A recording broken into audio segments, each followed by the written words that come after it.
Hi, this is Kyle Markham with International Futures Group, a division of EFG Group in Chicago. I want to give you some comments on today's grain trade for today, Tuesday, July the 8th. Let's start from the top, actually.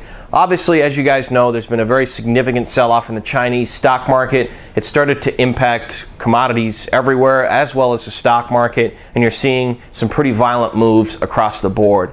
Looking at corn, I think the price action in corn's been nothing short of phenomenal. We have rallied this thing to the tune of nearly 80 cents, and getting it to downtick seems like a mammoth effort. Last night, corn started out somewhat quiet. Wheat was immediately lower, and the bean market was rather strong. Right on the Chinese Open, they sold the soybeans down 10 cents in an instant. The wheat market started to break, and corn eased a little bit lower.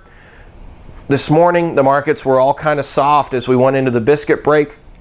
Corn reopens, and here they come to buy it straight back up again. You're just seeing any kind of dip in this corn market's being bought. I'm a little bit suspect of that as we get closer and closer to this report on Friday. I think it'd be more healthy for the market to see a little bit of a setback first, but the price action doesn't lie. Obviously, we've got a lot of concerns about Missouri and the Eastern Belt, and you're seeing more rain, and apparently it's raining right now. So we're going to continue to monitor that.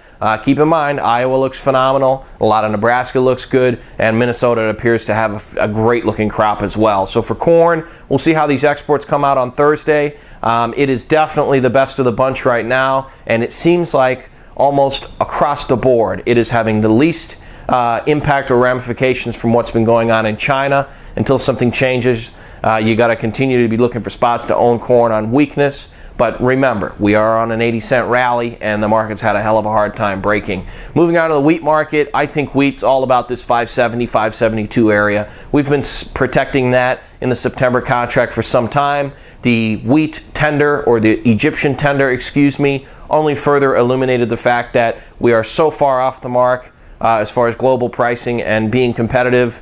It's just the same as my last video. It's borderline embarrassing. We are not going to get demand with that happening, and we just have to basically wait and see if we can break the price enough to stimulate some demand. You're watching that wheat corn spread now back to $1.50 after being at $1.90 here recently. Watch that if it gets in the near that 135 area. My opinion, if wheat takes out 570 with any kind of power, you could be at 550 in a hurry. But the thing is, they keep defending it there, so we'll just have to wait and see. Moving on to soybeans. Personally, I think soybeans would actually be higher if it wasn't for what's going on in China. The selling that you saw on the Chinese Open at 8 p.m. last night was about as powerful as we've seen in a while. Takes you back to some of those days in the drought where you'd have, those big rips on the Chinese Open, 10 cents immediately. Last night they sold it straight down.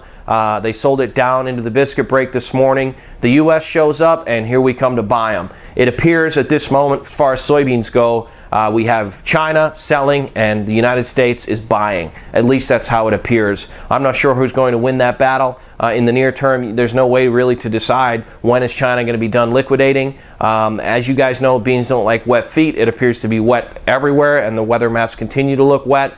The unplanted acres are still a big question mark for Missouri. We don't know yet, and we're not going to know probably for another week.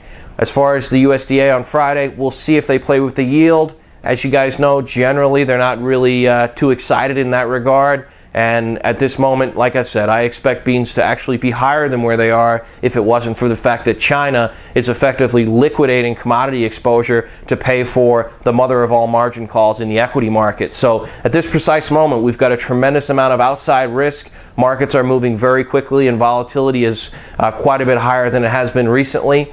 My opinion, it's time to be very nimble, and if you're wrong, get out quickly. Until further notice, we'll be talking to you soon. This is Kyle with International Futures Group in Chicago. Thanks, and have a great day.